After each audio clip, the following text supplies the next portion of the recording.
अगर तुम समझते हैं कि ये कानून लेकर आएंगे और हमको डराएंगे, मेरी माँ और बहनों, आपके लिए एक बात कहता हूं, हम डरते हैं, ये कौम डरती है, लेकिन इंशाअल्लाह कभी वो दिन नहीं आएगा कि जब हम मोदी तुझ रब से डरते हैं, हम अपने अल्लाह से डरते हैं।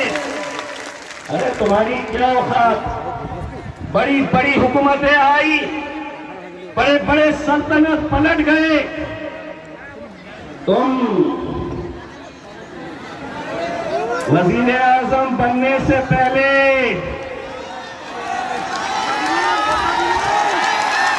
क्या करते थे, क्या बेचते थे? आवाम ने जब सर पर बिठाई तो वजीर आजम बना दिए।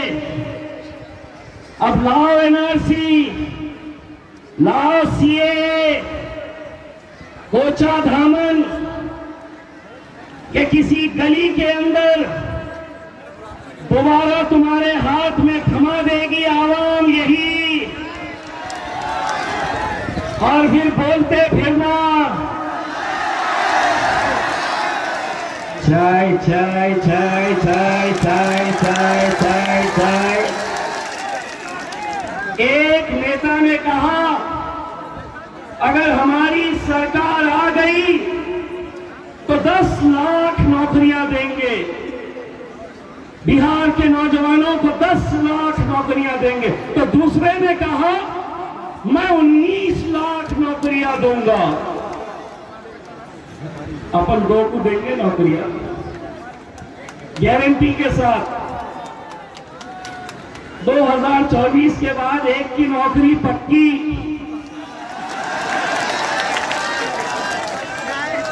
अब वो अकेला नहीं रहता है, उनके साथ एक और रहता है। उसको हैदराबाद की हमारी एक बहन ने बोली थी, ये मुरमुरे का थैला कौन है? कौन है? अमित शाह। कौन है? अमित शाह। मैंने बोला नहीं तो केस मुझ पे बनता नहीं। पुलिस वालों, बाबा जी का ठुल्लू लो। ये बहुत हमसे परेशान हो गए, बहुत परेशान हो गए। बोले ये अकेले अवैसी था पार्लियामेंट के अंदर, हमारी नाक में दम करके रखा था, अब तुम भी आ गए और तुम भी बोलोगे। मैं बोला मैं भी बोलूंगा और इंशाल्लाह आगे और भी बहुत आएंगे आएंगे आएंगे आएंगे। कब तक हम खामोश बैठे रहेंगे और सुनते रहेंगे? एक बात तो है, मोदी साहब, नीतीश कुमार साहब, लालू जी, राहुल बाबा, नहीं सर यहाँ पर मैं गिरने वाला नहीं हूँ, इंशाल्लाह यहाँ पे अच्छे अच्छे को गिराने के लिए आया हूँ। भैया तो ये लोग जो उस दिन पार्लियामेंट के अंदर ये एनआरसी और सीएए का बिल लाया गया था, पूरे के पूरे 550 का ऐवान, और उस ऐवान के अंदर जब ये बिल आया, मोदी साहब अकड़ कर आए, अमित शाह साहब सीना चौड़ा कर कर आए कि आज मैं कानून लेकर आने वाला हूं जिससे मैं इनको डराऊंगा। कैसे डराऊंगा? सिर्फ इस बात के लिए इतनी अकड़ कि तुम्हारे पास इतनी ताकत है, हुकूमत की ताकत है, सत्ता की ताकत है, तो सुनो मोदी जी, सुनो, ये हुकूमत की ताकत तुम्हारे पास होगी, लेकिन एक बात हम भी कहना चाहते हैं, ताकतें तुम्हारी है पर खुदा हमारा है। इस बात की अकड़ पूरे के पूरे तालियां बजाकर उसका स्वागत किए, उस बिल का, जिस बिल का मंशा यही है कि जो बुजुर्गों से अब सवाल किया जाएगा कि अगर तुम इस मुल्क के अंदर पैदा हुए तो साबित करो, कागजात दिखाओ। मोदी जी पहले तुम दिखाओ फिर हम दिखाएंगे, अमित शाह पहले तुम दिखाओ फिर हम दिखाएंगे। लेकिन उस दिन किसी ने आवाज नहीं उठाई, किसी ने उस बिल की मुखालिफत नहीं की। उनका काम तो सिर्फ यही है कि इलेक्शन के वक्त में आओ, हमको वोट दो, हमको वोट दो, बस यही काम है उनका। लेकिन जब तुम्हारे खिलाफ उस ऐवान के अंदर कानून लाया गया तो किसी ने आवाज नहीं उठाई। अगर वहां पर चट्टान की तरह कोई खड़ा था तो मेरा और तुम्हारा खायद बैरिस्टर असदुद्दीन ओवैसी खड़ा था, और सिर्फ मुखालिफत नहीं की। भाई साहब बैठ जाइए, थोड़ी धूप है, गर्मी से होता है। तो सिर्फ बैरिस्टर असदुद्दीन ओवैसी ने सिर्फ मुखालिफत नहीं की, बल्कि मोदी साहब की आंखों में आंखें डालकर उन्होंने ये कहा कि तुम ये जो बिल लेकर आ रहे हैं उसकी हैसियत मेरी नजर में क्या है, तो देख। मोदी बिल को फाड़ दिया और मोदी के मुंह पर फेंक मारा। कहां थे लालू जी के सांसद? जेडीयू के सांसद भी बैठे थे, कांग्रेस वाले भी बैठे थे। मैं आप लोगों से ये कहता हूं, इजहार एसपी साहब हमारे उम्मीदवार हैं। जो भी दूसरी पार्टी का नेता तुमसे वोट मांगने के लिए आएगा तो उससे एक सवाल करना, जिस दिन पार्लियामेंट के अंदर ये बिल लाया गया था मुसलमानों को परेशान करने के लिए, तो तू क्यों खामोश था, तेरी पार्टी क्यों खामोश थी? अब मैं मजलिस के साथ जाऊंगा क्योंकि मेरा शेर वहां पर ला रहा था।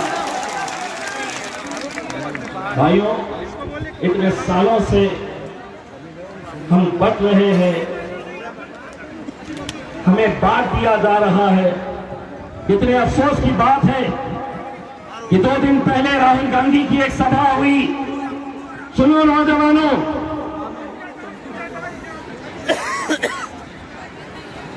सुनो नौजवानों,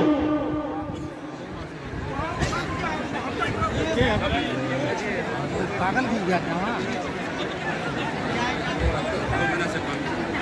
मैं आपको एक बात कहना चाहता हूं। 2 दिन पहले एक सभा हुई जिसके अंदर राहुल गांधी मौजूद थे, और राहुल गांधी की मौजूदगी के अंदर कांग्रेस के एक उम्मीदवार ने अपने भाषण के अंदर यह कहा कि हैदराबाद से आए हुए असदुद्दीन ओवैसी के हम हाथ पैर तोड़ देंगे और उसको वापस हैदराबाद भेज देंगे। क्यों? सब्जी तरकारी है, भिंडी है। कभी देखे हो असद ओवैसी को? शेरवानी के अंदर फौलाद है, फौलाद। एक साहब जेडीयू के इजहार एसपी साहब के इलाके के अंदर गए और कहा कि मजलिस को हम यहां पर उनका बोरिया बिस्तरा लपेट कर उनको वापस भेज देंगे खाली हाथ। अरे सुन दीवाने, 10 तारीख के दिन पूरा बिहार जश्न मनाने वाला है। और किस बात की तकलीफ है? किस बात की तकलीफ है? अगर इस मुल्क के अंदर नरेंद्र मोदी की भारतीय जनता पार्टी इलेक्शन लड़ सकती है, नीतीश कुमार की जेडीयू लड़ सकती है, तेजस्वी की आरजेडी लड़ सकती है और राहुल की कांग्रेस लड़ सकती है, तो उतना ही अधिकार मेरे बैरिस्टर असदुद्दीन ओवैसी की मजलिस भी लड़ सकती है। लेकिन कहते हैं ना कि जब जमीन खिसकने लगती है, जब सामने नजर आता है कि अपन हार रहे, अपनी तो गई, तब इस तरह की बातें करते हैं। अरे दीवाने, तेरे जैसे जो असदुद्दीन को बोल रहा हाथ पैर काटेंगे, तेरे जैसे 56 इंच के 56 रोज आके उनके पास आके चले जाते। ये तो असद भाई की शराफत है कि वो अच्छे से इलेक्शन लड़ रहे। नहीं तो जिस दिन असद भाई ने बोल दिए कि अक्का माझी सककली,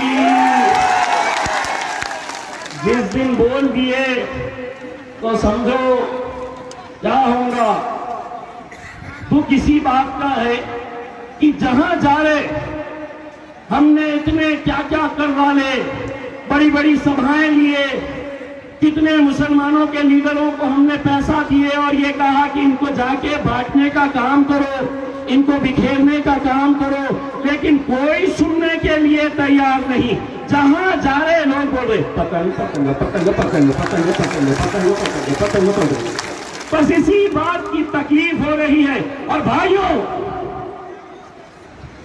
अगर आपको इनको जवाब देना है और इंशाअल्लाह आप जवाब 7 तारीख को देंगे, कैसा देंगे? वोट डालेंगे, कैसा डालेंगे? धपाधप धपाधप धपाधप। परेशान हो जाना लोगों ने परेशान हो जाना।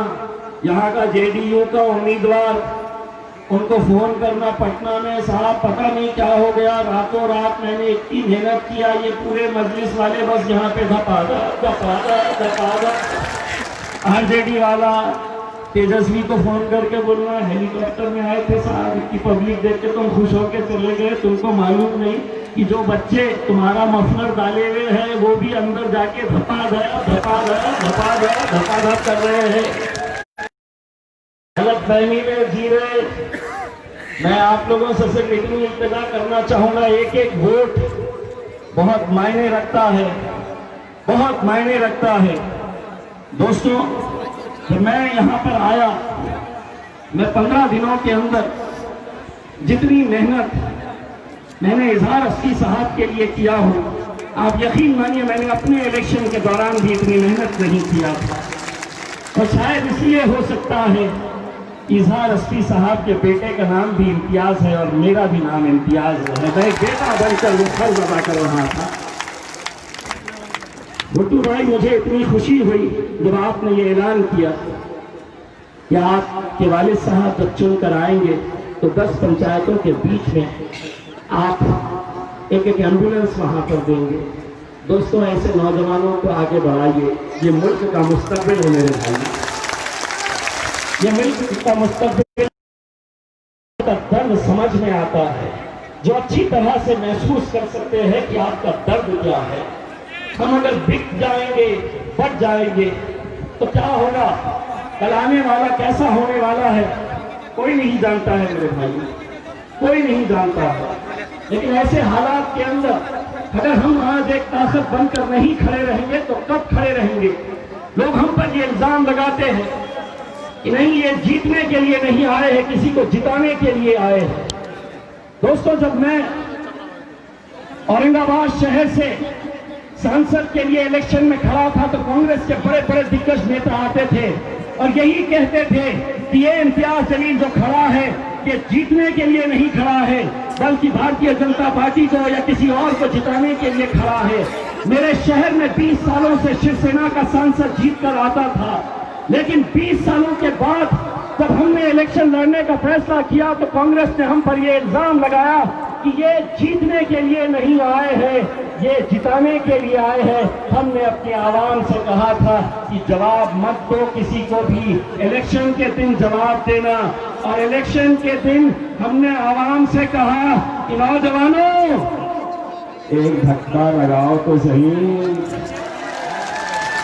ऐसा धक्का लगाए 20 साल के बाद शिवसेना को उनके घर में गाड़ के हरा झंडा हमारा मजलिस का लहराए।